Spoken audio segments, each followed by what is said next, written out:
Olá, todos prontos? Nosso trabalho hoje é especificamente encontrar o desvio padrão e as porcentagens dos grupos que estão antes do padrão, dentro do padrão do grupo e acima do padrão. Então vamos lá. Como sempre, o primeiro passo é procurar o menor valor, xmin, que aqui é igual a 1, o maior valor, xmax, 39, para um grupo total de 41 valores. Com a fórmula de Sturges, nós determinamos o intervalo de classe, que para essa tabela é igual a 5. O próximo passo é montar as classes, que vão do número 1 até o número 6. 6 mais 5, 11. 11 mais 5, 16. 16 mais 5, 21. 21 mais 5, 26. 26 mais 5, 31. 31 mais 5, 36. 36 mais 5, 41. Nós vamos distribuir então esses 41 valores, cada um nas suas classes, como já tínhamos visto em exercícios anteriores, desta forma. Para o cálculo do desvio padrão, há necessidade primeiro da determinação da média. Então vamos calcular o ponto médio de cada uma das classes. Ponto médio da primeira classe, 3,5, da segunda, 8,5.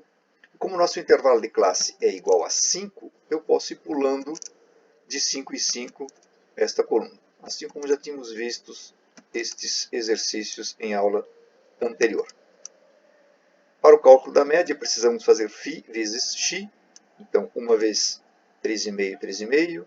5 vezes 8,5, 42,5. 5 vezes 13,5, 67,5.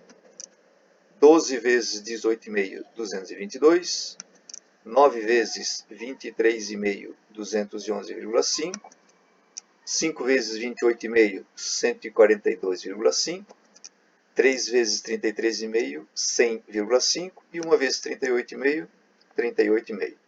Vamos precisar do somatório desses valores para usar as informações da tabela para o cálculo da média, que é somatório de φx sobre somatório de φ.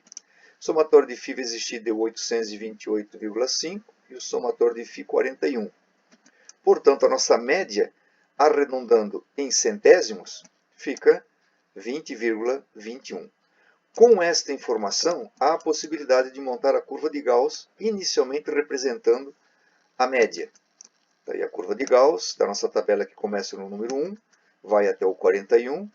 A média está na classe que vai de 16 a 21. Eu faço essa indicação gráfica e identifico o valor da média, 20,21.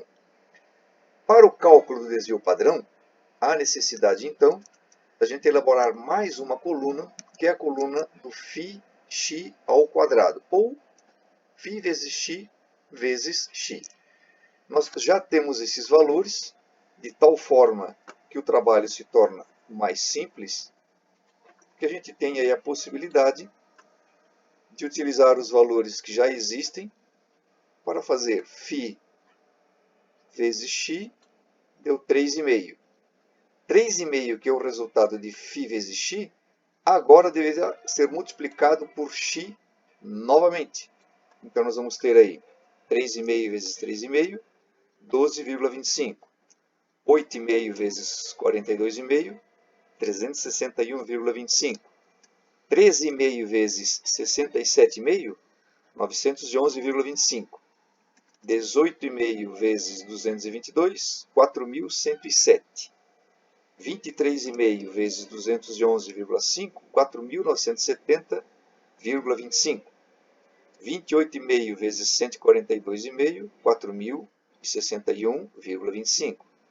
33,5 vezes 100,5, 3.366,75.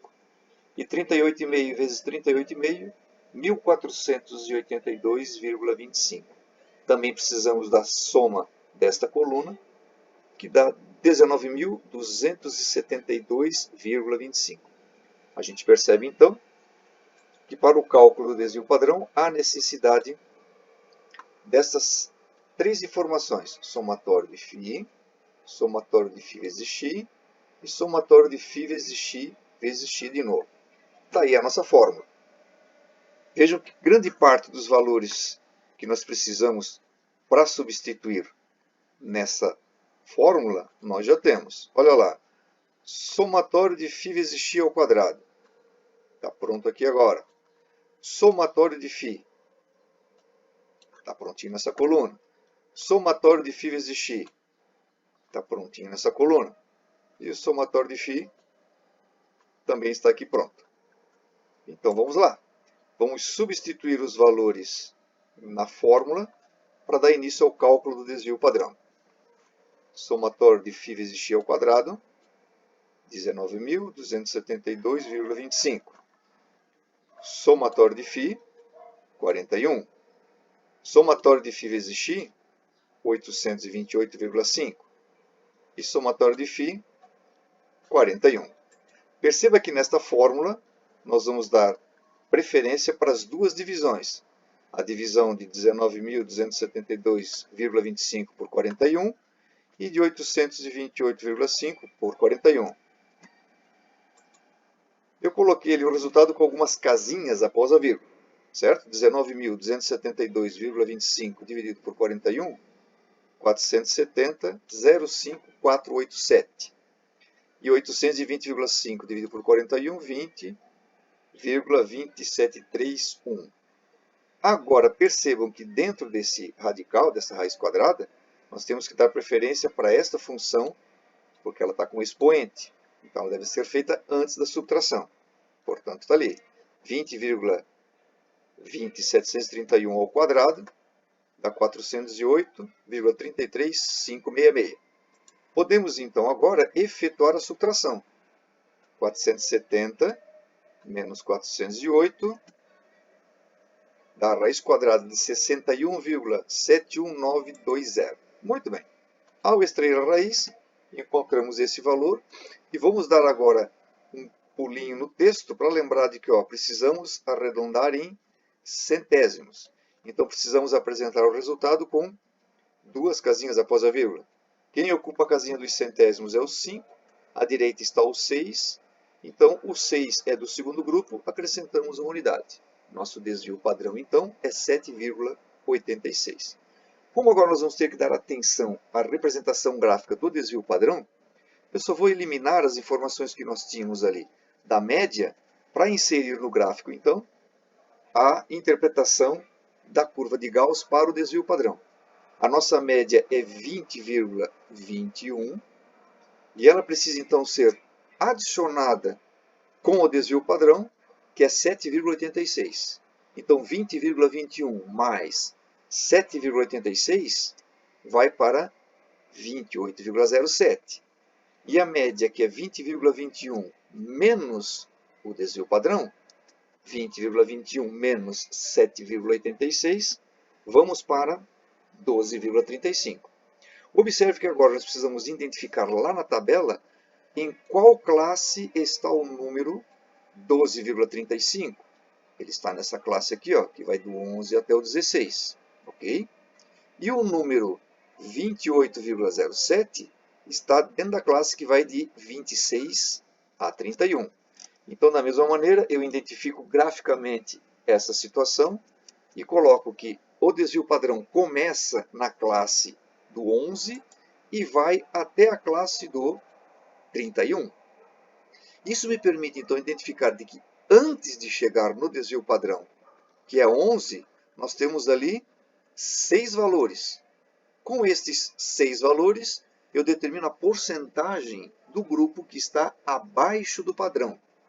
Também arredondando em centésimos, 14,63. Da mesma maneira, eu consigo identificar a classe onde começa o desvio padrão e termina, um total de 5 mais 12 mais 9 mais 5 valores, 31. Isso dá um total de 75,61% do grupo com valores no padrão. E acima do padrão, nós temos ali o 3 mais 1, que dá 4. Portanto, 4 representa 9,76% do grupo acima do desvio padrão.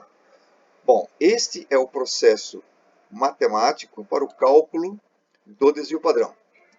Convido vocês, então, agora a resolver os demais exercícios da página 15. Até a próxima!